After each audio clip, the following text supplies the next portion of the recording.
तुम महीनों की मेहनत डालते हो और लाखों डॉलर्स हाँ, भी। तो तुम चाहोगे कि प्रोडक्ट उतना ही कमाल का बने। ये क्यूब्स किसी बहुत ही ब्रूटल चीज के आने का साइन है। तुमने सू को धोखा दिया। हाँ, मैंने उसे धोखा दिया। मैं अपनी बेटी और मॉम की मदद करना चाहती हूँ और अब शायद नहीं कर पाऊंगी। डर लग रहा क्या है। तुम्हें ये डर नहीं है कि लोग तुम्हें पूरी जिंदगी एक विलन की तरह देखेंगे? हाँ हेलो। हमारा अगला एपिसोड सबसे कॉम्प्लिकेटेड होने वाला है।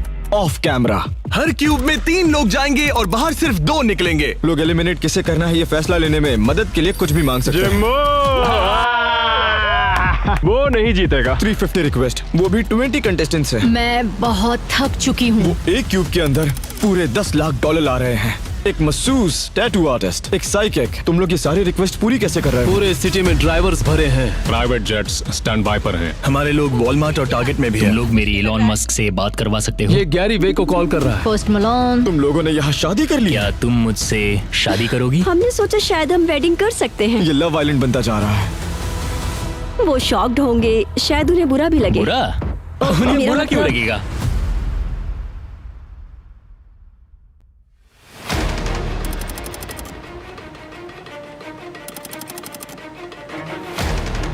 हम अभी फिजी से लौटे हैं और यहाँ इनकी अगले एपिसोड की तैयारी शुरू भी हो गई है। क्यूब्स, आप कंस्ट्रक्शन की आवाज सुन सकते हैं। ये लोग भागम दौड़ी कर रहे हैं ताकि कंटेस्टेंट्स को रिवील करने से पहले ये सेट रेडी हो जाए। ओके माइकल, तुम इस एपिसोड के लीड प्रोड्यूसर्स में से एक हो। आज रात क्या होने वाला है? तो आज रात ये वॉल्स गिरेंगी और वो क्यूब्स रिवील होंगे जो शुरू से यहाँ मौजूद हाँ। थे। इन दीवारों को लिटरली जमीन पर पटका जाएगा। शायद वो लोग डर भी जाए।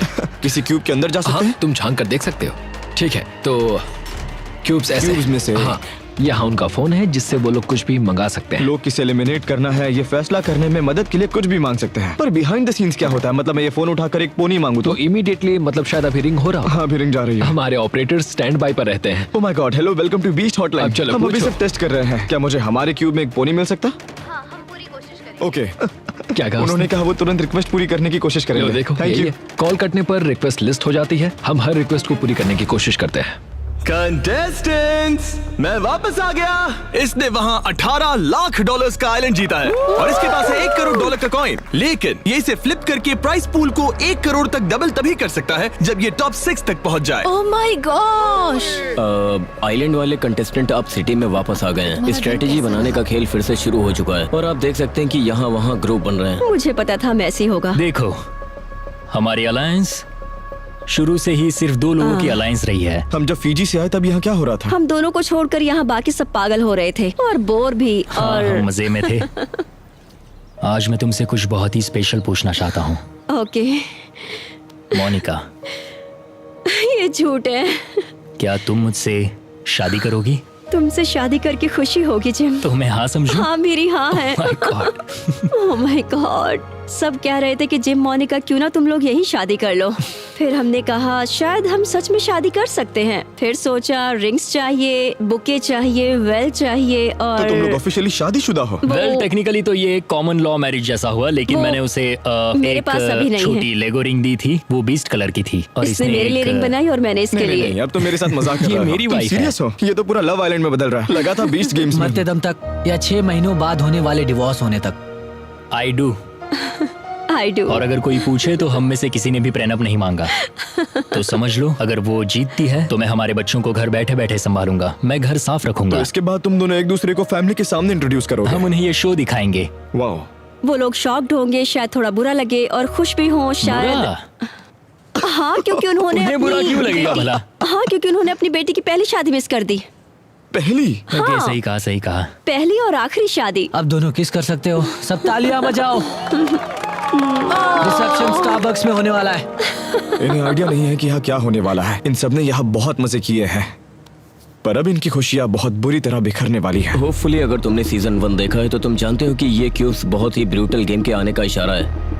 मैं चाहता था कि ये लोग क्यूब्स के बीच रहें बिना कुछ जाने, इसीलिए मैंने सिटी की एक ऐसी जगह चुनी जहाँ किसी को कोई शक न हो। यहाँ बस एक बड़ी सी दीवार है और उसके साथ एक बास्केटबॉल कोर्ट भी। क्या क्या क्या? रात के 1 बजे की हमारी मीटिंग है तो हमें उससे पहले ही निकलना होगा। प्लीज। मैं 2 सेकंड में आता हूँ। और इस साल अलग क्या है?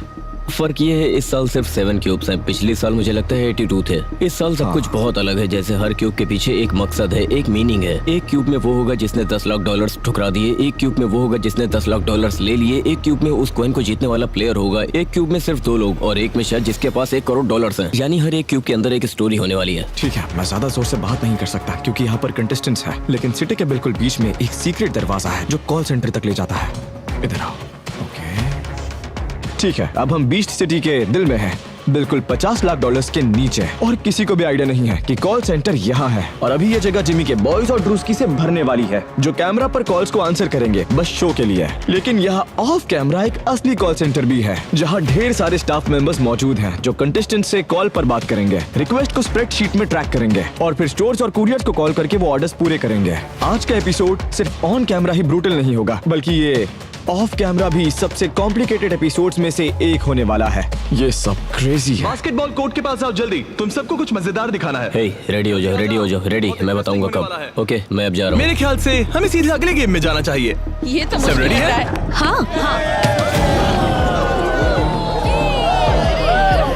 Clear clear. अगर तुमने सीजन 1 देखा है तो तुम्हें पता है कि आगे क्या होने वाला है। मुझे ये अंदाजा नहीं था कि उनके बाल हवा से उड़ने लगेंगे। मजा आ गया। ये क्यूब्स यार दिमाग के साथ खेलते हैं। मुझे पता था ये होने वाला है। मुझे अच्छा लगता है जब मैं रूल्स एक्सप्लेन करता हूँ और कुछ केओटिक होता है तो मैं कहूँगा हर क्यूब में 3 लोग जाएंगे सिवाय एक के। सबसे सेफ ये होगा कि व्यूअर को फील कराया जाए कि एंड के क्यूब में सिर्फ 2 लोग जा पाएंगे। बस इतना बोलो अच्छा, तो कि 3 तीन। कंटेस्टेंट अंदर तुम में से जाएंगे 3 और 2 लोग। बाहर आएंगे बस। और कहो टीम सोच समझ कर चुनना, वो पहले ही टीम बनाना शुरू कर चुके हैं। हर क्यूब के अंदर 3 लोग जाएंगे और सिर्फ 2 बाहर आएंगे। अब हर किसी का रिलेशनशिप टेस्ट होने वाला है। ये है तुम्हारी टीम। हाँ लगता तो है। हाँ एक बार हैंडकफ्स लग गए तो टीम लॉक समझो। तुम्हें लगता है अगर वो गेम हारे तो डील निभाएंगे? हाँ, और अगर मैं हारता हूँ तो मैं भी वही करूंगा। मतलब मुझे लगता है यहाँ हर कोई ईमानदारी से ये खेलेगा। इंटरेस्टिंग है कि तुम लोग अपने दोस्त को चुन रहे हो। हम डे 1 से साथ हैं तो बाहर भी साथ ही जाना चाहिए ना। इन्हें क्यूब्स में जल्दी डालना टीम्स शुरू बना करो। लीजिए। भेजो। जेफ, केडी, हैना। ये सब लोग चौथे क्यूब में जा रहे हैं। कंटेस्टेंट अपने क्यूब्स में जा चुके हैं। अब 13 बाहर आएंगे। हम मुसीबत में पड़ने वाले यहाँ हैं। जरूर कोई ट्विस्ट है। इसे और पीछे खींच सकते हैं।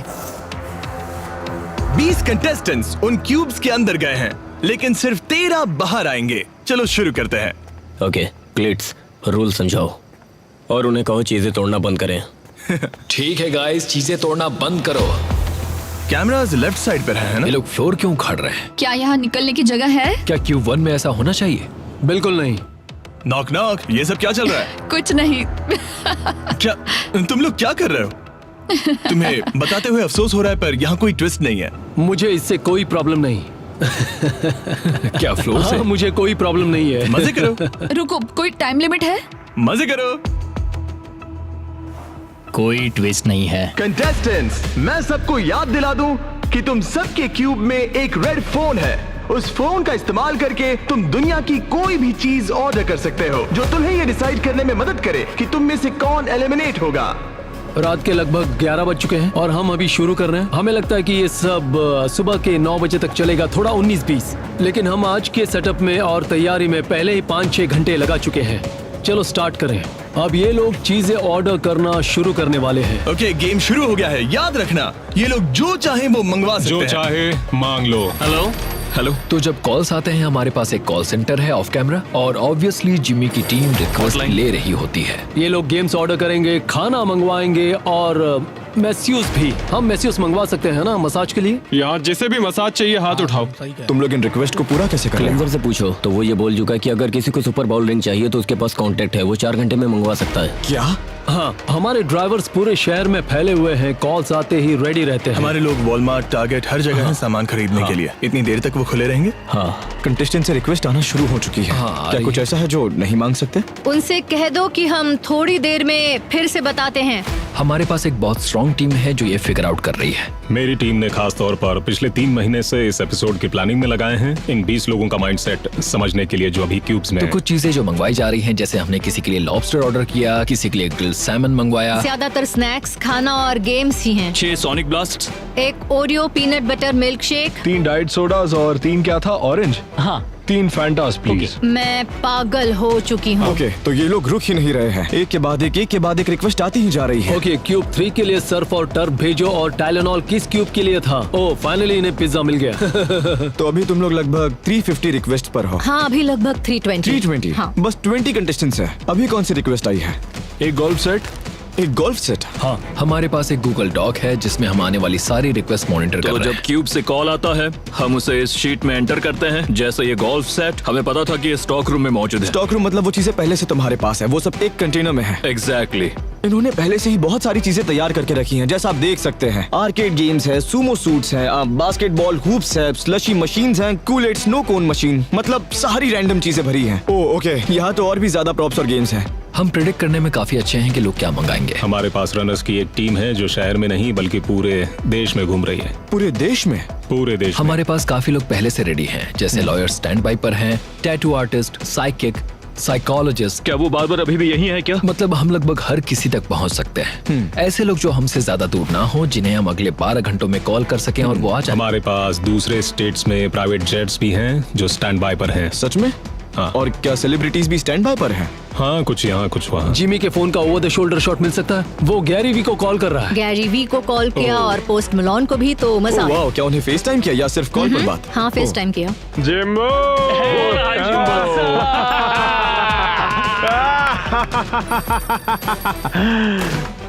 ये नहीं जीतने वाला, ये बंदा नहीं जीतने वाला।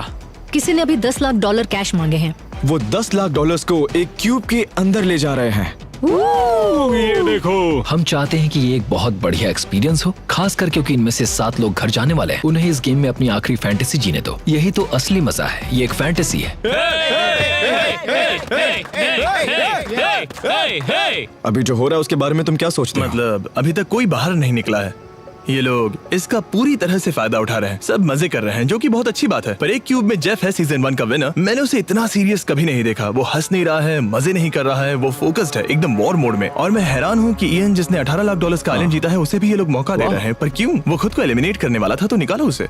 जेटी, उसने भी $10 लाख जीते हैं, उसके साथ भी ये लोग फेयर गेम खेल रहे हैं। और जेसी के साथ भी फेयर गेम ही हो रहा है। बहुत सारे लोग हैं जिन्होंने पैसे जीते हैं, और सोचने की बात है कि ही तुमने पहले ही लाखों जीत लिए हैं, तो निकलो। पर हाँ, ये लोग उन्हें भी फेयर चांस दे रहे हैं। मेरे क्यूब में बिल्कुल नहीं। तुम ये गेम कैसे खेलते? मैं कोई ऐसा गेम खेलता जिसमें स्किल्स लगते हो। आरएनजी वाले गेम्स तो कभी नहीं चुनता। मैं कटान या कोई बोर्ड गेम चुनता जहां मुझे थोड़ा सा एडवांटेज मिले। मतलब मैं सब कुछ किस्मत पर क्यों छोड़ूं? मोनोपोली जैसे गेम में मतलब वो भी मोस्टली आरएनजी है, पर अगर तुम्हें थोड़ी बहुत भी स्ट्रेटेजी पता हो तो तुम अपने जीतने के चांसेस को 33.3% से बढ़ाकर 40% तक ले जा सकते हो। इनमें से बहुत से लोग सब कुछ किस्मत पर छोड़कर कह रहे हैं जो है सो है, कार्ड्स फ्लिप कर लेते हैं। समझ रहे हो? तो अगर तुम एलिमिनेट हो जाते तो क्या तुम भी बस एक्सेप्ट कर लेते?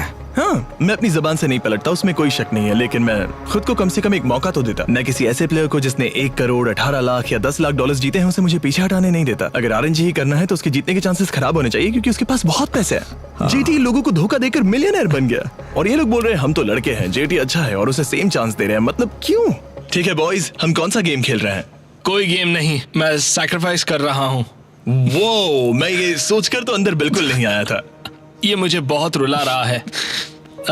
हम डे 1 से एक साथ हैं। मैं उन टावर्स पर गया, अपनी फैमिली के लिए जो करना था किया। मैंने $10 लाख भी जीते। मैं अब सब इन पर डाल रहा हूँ, क्योंकि ये कोई एहसान नहीं है। मैं अपनी फैमिली का ख्याल रख रहा था, और मुझे उम्मीद है कि अब ये लोग अपनी अपनी फैमिलीज का ख्याल रखेंगे।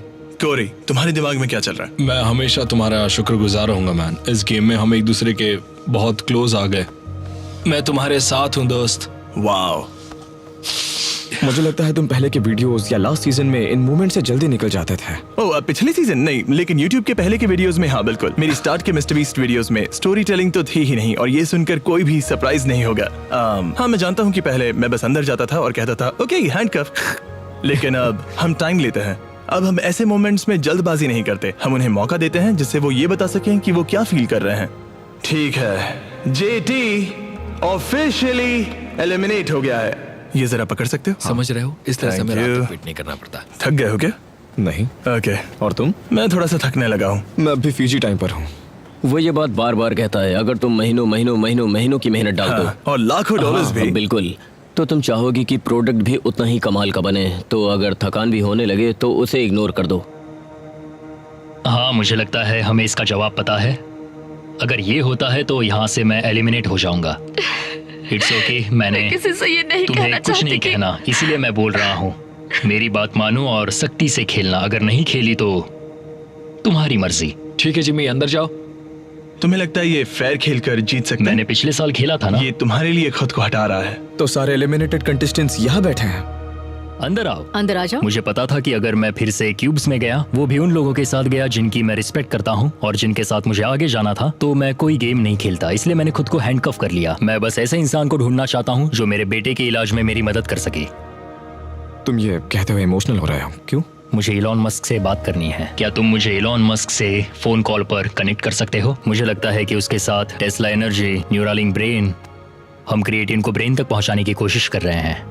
मैं बस एक और मौका देखना चाहता हूँ। तो क्या तुम जिन लोगों के साथ क्यूब में थी उनके बारे में अपनी राय बदल दी? ओह नहीं, बिल्कुल नहीं। वो दोनों तो बहुत ही अच्छे हैं और ये बस एक गेम है। हमने एक फेयर गेम खेला और मैं बिना एक भी डॉलर लिए घर लौट रही हूँ। मतलब ऑनेस्टली बुरा तो लग रहा है। मैं रिटायरमेंट के लिए कुछ उम्मीद कर रही थी। जानते हो मैं 60 की हूँ, तो मुझे उम्मीद थी कि मुझे कुछ तो जरूर मिलेगा। हम पूरी रात एक्शन के बहुत क्लोज रहे और जैक के साथ एक मोमेंट आया था जहां उसने सू के ना देखने पर कार्ड्स के डेक में छेड़खानी की। क्या तुम लोगों ने वो देखा?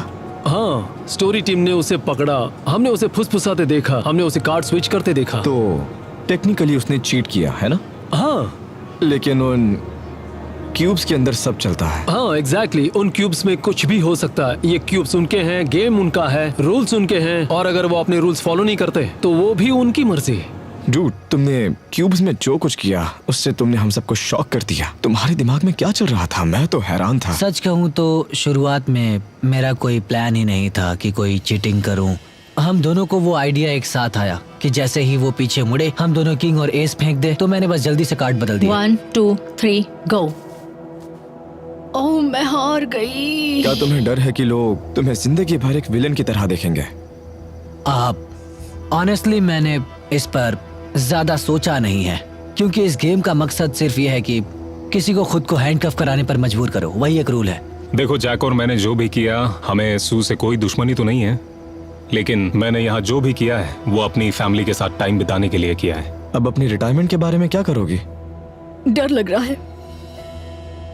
मैंने हमेशा 2 जॉब्स किए हैं। मैं मेहनती हूँ बहुत ही ज्यादा, पर कभी इतने पैसे मैं जमा नहीं कर पाई कि मैं फाइनेंशियली सिक्योर हो सकूं। शायद मुझे काम करते रहना पड़ेगा। बुरा लगता है, मैं मॉम और बेटी की मदद करना चाहती थी, लेकिन अब नहीं कर पाऊंगी। कई महीनों बाद मैं घर बैठे टीवी पर ये मोमेंट देख रहा हूँगा, ये जानते हुए कि आगे क्या होने वाला है, और वो भी यही करेगी, उसे सच पता चलेगा। मुझे लगता है शायद ये पहली बार है जब मैंने सोचा कि मैं जो कर रहा हूँ वो टीवी पर कैसा दिखेगा। हाँ, ये देखने सुनने में बहुत बुरा है। उम्मीद है अब तक हमने इतना अच्छा काम किया कि लोग समझ सके कि ये गेम कौन कौन खेल रहा है और ये कैरेक्टर्स कौन से हैं। अब वक्त है कि ऑडियंस भी इन्हें प्यार करे और साथ ही इनसे नफरत भी। और अगर 2-4 लोग जैक जैसे कुछ करते हैं तो बन गया हमारा शो, हो गया बढ़िया गेम, या जेफ प्रॉप्स की भाषा में कहें तो अब होगा शोडाउन। अभी बज रहे हैं 6:13 और क्यूब वाला एपिसोड अब तक खत्म नहीं हुआ, लेकिन आप देख सकते हैं कि जो लोग एलिमिनेट हो चुके हैं वो एक दूसरे को कंधा दे रहे हैं। यार ये गेम ब्रूटल है। और अब वो आखिरी प्लेयर जो तुम सबके साथ कंपीट करेगा। जो भी जीता है प्लीज बाहर आ जाओ। ये इथन है या केटी? वो कैटी है। वो पक्का कैटी का ही चिल्लाना था। वो गिर गई। हाँ वो भी जोर से। मैं जीत गई। तुम ठीक हो? तुम ठीक हो ना? शाबाश मैं जीत गई। तो हम मोनिका को बस आगे भेज रहे हैं। बेसिकली अभी यहाँ जेसी वर्सेस जिम है। हम 52 कार्ड्स की एक गड्डी लेंगे, उन्हें नीचे फैला देंगे, एक एक करके कार्ड उठाएंगे और एंड में जिसका स्कोर सबसे ज्यादा होगा वही यहाँ रुकेगा। जिमी रास्ते पर जादू करने वाले की तरह दिख रहा है। ओह ब्रो, ये सबसे खराब कार्ड है जो वो उठा सकता था। हाँ, yes, oh my God, yes, let's go. इसे कहते हैं बाल बाल बचना। ये कितने क्रिंज हैं। ये बहुत क्रिंज है। तो अब जो भी इस निकालेगा वो हार सकता है। आई एम सॉरी जेसी, पर अब तुम्हारे जीतने के कोई चांसेस नहीं है। खेल खत्म। प्यार अमर रहे। मैं कॉइन मोनिका को देता हूँ। अगर जिम खुद को एलिमिनेट करे तो मैं शो का बजट देखता हूँ, यही मेरा काम है हर दिन, और मुझे पता है ये कैसे होगा। मैं बस एक ही चीज चाहता था कि वो कॉइन फ्लिप हट जाए। इससे उसके हाथ में बहुत पावर आ जाएगी, वो 1 करोड़ जीत सकती है। मुझे पता है। हाँ वो जीत सकती है। जॉन सुबह के 5 बजे है और हम अब भी एपिसोड खत्म नहीं कर पाए। ये लोग 100 फीट ऊपर हवा में हैं। बीप पर फ्लोर नीचे गिर जाएगा। ऑलराइट, प्लेटफॉर्म्स हट चुके हैं। अगर वो छोड़ दें तो 40 फीट नीचे गिरेंगे। इसे बनाने में कई महीनों की मेहनत लगी है। पूरी तरह से एक नए लेवल पर है। तुम्हें अभी इन सब में मजा आता है। ये नॉर्थ अमेरिका का सबसे बड़ा साउंड स्टेज है जिसे एक यूट्यूबर ने बनाया है। ये अब तक की सबसे फ्यूचरिस्टिक चीज है जो हमने की है। अगर एक भी गलत कदम लिया तो तुम्हारा हार्ट टूट सकता है।